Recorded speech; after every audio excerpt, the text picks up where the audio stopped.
नमस्कार। देश की तमाम फटाफट खबरों में आपका स्वागत है। खबरों के लिए आपसे निवेदन कि यदि आपने हमारे चैनल को सब्सक्राइब नहीं किया है तो कृपया करके आपके अपने चैनल को सब्सक्राइब करना ना भूलें। आप सब्सक्राइब करते हैं तो हमें हिम्मत होती है सही और सच्ची खबरें आप तक पहुंचाने की। वरना मीडिया किस तरह की खबरें आपको पहुंचा रहा है, इसकी एक हम आज झलक देंगे। यानी मीडिया में जब 60 से 62 रुपये डॉलर होता था रुपए के मुकाबले, तो सारा मीडिया ये बताता था कि इससे देश की साख गिर रही है और इससे पूरे देश में इज्जत होती है कम, पूरी दुनिया में, कि हमारा रुपया इतना कमज़ोर क्यों है। इसकी एक बानगी देखिए, आज आपको बताने जाएंगे कि एक खबर में कि जितना कमज़ोर होगा रुपया उतना मजबूत होगा हमारा बैंक, कैश ज़्यादा होगा। यानी कि किसी ज़माने में जब रुपया कमज़ोर होता था तो यह एक हमारे देश की कमज़ोरी हुआ करती थी, लेकिन आज मीडिया जब रुपया कमज़ोर हुआ है तो देश की इससे बहुत ज़्यादा फ़ायदा हो रहा है। इस तरह की खबरें आपको दी जाती है, इसलिए आप उन खबरों को प्रचार प्रसार करने के बजाय, देखने के बजाय उन खबरों को देखें जिनमें असली आपके लिए खबर हो। तो क्या है आज की बड़ी खबर। लोकसभा में नेता प्रतिपक्ष व कांग्रेस नेता राहुल गांधी ने कहा कि दिल्ली अब पूर्व मुख्यमंत्री शीला दीक्षित का विकास मॉडल चाहती है। एक पोस्ट में उन्होंने दिल्ली के पूर्व सीएम अरविंद केजरीवाल और पीएम नरेंद्र मोदी पर निशाना साधा। राहुल गांधी ने लिखा कि दिल्ली को केजरीवाल और पीएम मोदी के झूठे प्रचार और पीआर वाला मॉडल पसंद नहीं।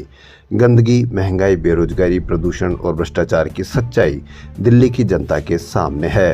वहीं कांग्रेस के नेता पवन खेड़ा ने आरोप लगाया कि आपने दिल्ली के विश्व स्तरीय बुनियादी ढांचे को नष्ट कर दिया है और इसे कचरे में बदल दिया है।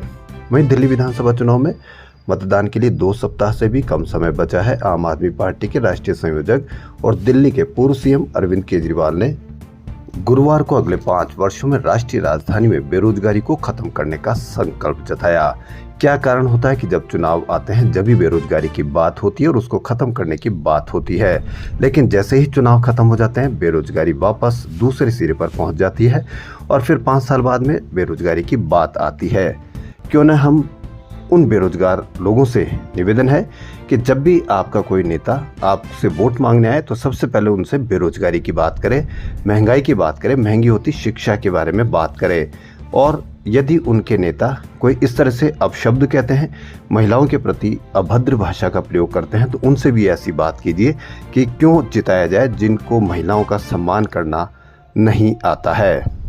लेकिन इससे अब आपको कोई फर्क नहीं पड़ता, क्योंकि मीडिया ने बहुत मेहनत की है आपको इस तरह से बनाने में। मीडिया ने आपको इस तरह से बना दिया है कि आपके बच्चों की बेरोजगारी से अब आपको कोई फर्क नहीं पड़ता, बढ़ती हुई महंगाई से कोई फर्क नहीं पड़ता, स्वास्थ्य व्यवस्था कैसी है इससे आपको कोई फर्क नहीं पड़ता। आपको सिर्फ मीडिया जो बताता है उससे ही आपको फर्क पड़ता है।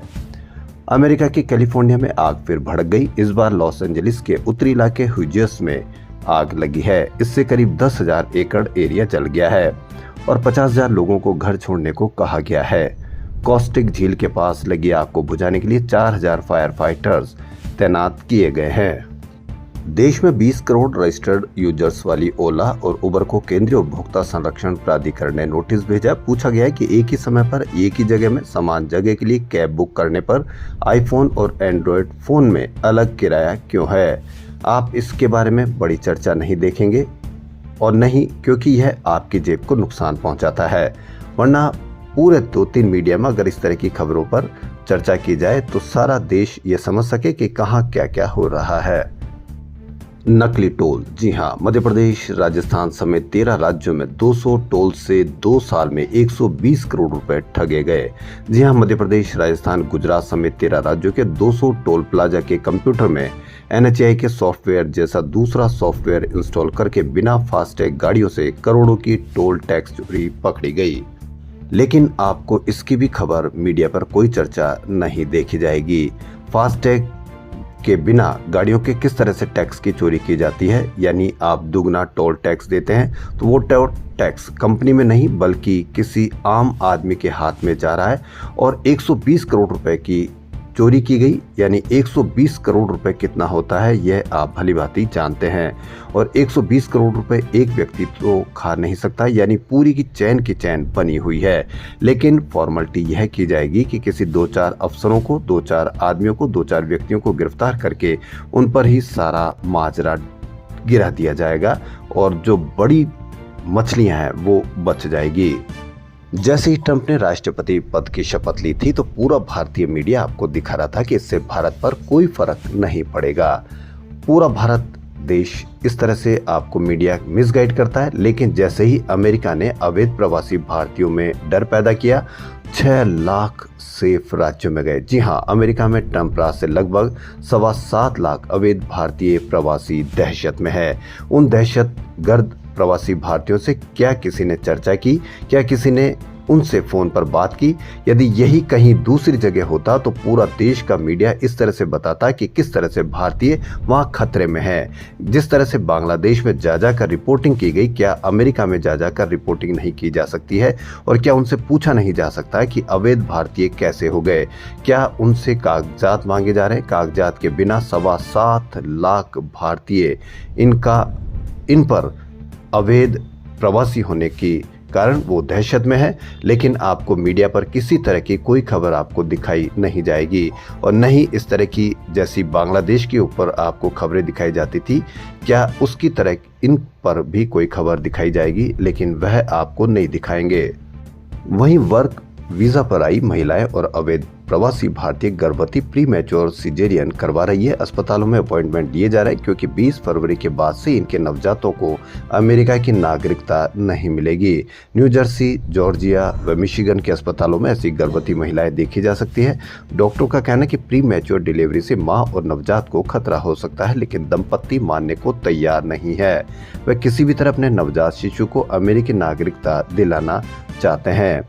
जी हाँ, एक बड़े अखबार ने कहा है कि डॉलर में मजबूती से रिजर्व बैंक को अतिरिक्त लाभ हुआ है। यानी कि जब डॉलर कमजोर था, यानी रुपया 60-62 रुपए था, तो इससे देश की साख भी गिरती थी और देश में एक बहुत बड़ा एक संकट भी होता था और पूरे देश दुनिया में रुपए की इस तरह से इज्जत उड़ा करती थी। लेकिन डॉलर में मजबूती से रिजर्व बैंक को अतिरिक्त लाभ हुआ है। जी हाँ, अब आपको जब रुपया कमजोर हुआ है तो आपको बैंक बताया जा रहा है, मीडिया बता रहा है कि अब आपको इससे लाभ हुआ है। ये लाभ क्यों हुआ है? पहले 60-62 रुपए पे लाभ क्यों नहीं होता था? उस समय नुकसान क्यों होता था? और 87 रुपए होने पर भी आपको लाभ कैसे हुआ? यह आप समझ सकते हैं। हमारी समझ से तो यह बाहर है। रिजर्व बैंक 1 अप्रैल से शुरू होने वाले वित्त वर्ष 2025-26 के लिए सरकार को एक बार फिर बड़ी रकम ट्रांसफर कर सकता है। यानी कि अब आपको कमजोर रुपए से लाभ हो रहा है, जबकि पहले कमजोर रुपए से आपको नुकसान होता था। वहीं अंतर्राष्ट्रीय बाजार में बुधवार को भी तेजी बरकरार रहने से गुरुवार को सोना 100 रुपए चढ़कर उच्चतम स्तर पर बंद हुआ। जी हाँ, सोना भी यानी मंगलसूत्र भी अब आप बनाने की हैसियत में नहीं है, क्योंकि सोना 82,000 रुपए के ऊपर 10 ग्राम शुद्ध सोना चल रहा है। यानी आप न तो अब रुपए में कमजोरी से आपको कोई नुकसान हो रहा है, नहीं रुपया और सोना जब आप बहुत महंगा हो गया तब भी आपको कोई नुकसान नहीं हो रहा है। खबरों फिलहाल इतना ही। यदि आपको हमारा चैनल पसंद आए तो लाइक, सब्सक्राइब और शेयर अवश्य करें। धन्यवाद।